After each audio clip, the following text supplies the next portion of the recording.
Okay, so once you've named all your groups, you'd have, let's make this bold, make this column bold, and we'd have group 1, group 2, let's make this a little faster, copy, paste, group 3, whoops, group, I'm not making it any faster, paste 4, paste 5, we'll make one more, paste 6, and then you have all your functions. So function, function, we'll say function 1, and as you can imagine, it keeps going this way. Copy, paste, paste, and I'm just going to not even name them all.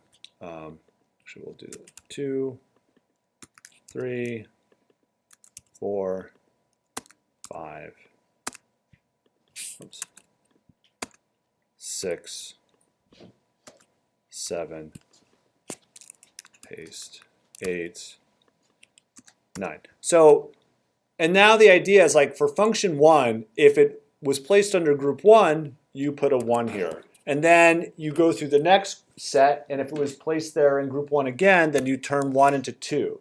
If it was in the third group set, if function 1 was in that same group, then you put it into 4.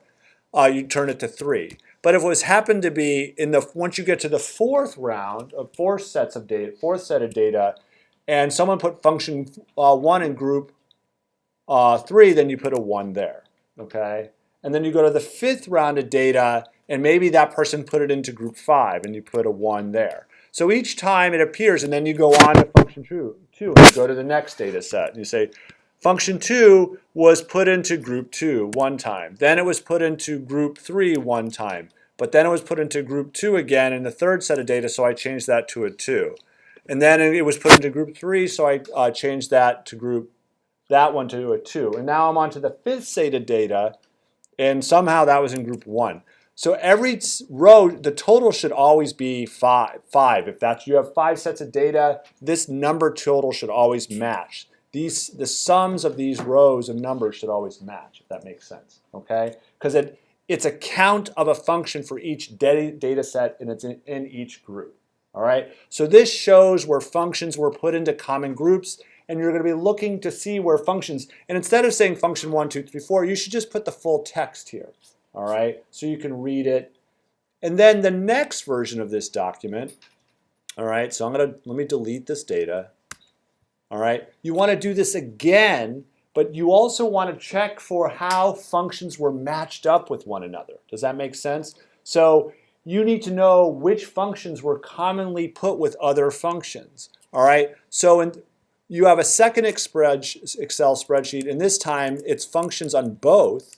All right, function 1, function 2,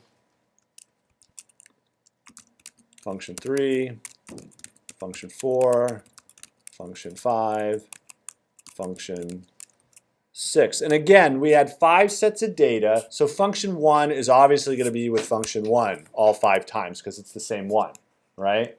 But the next thing is to see, like, was function 1 paired with function 2 in that data set?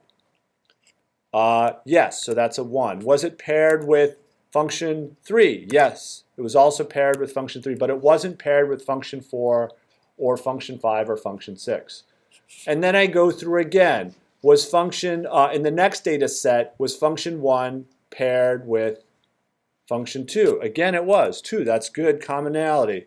Function 1, again, paired with function 3. That's good. All right?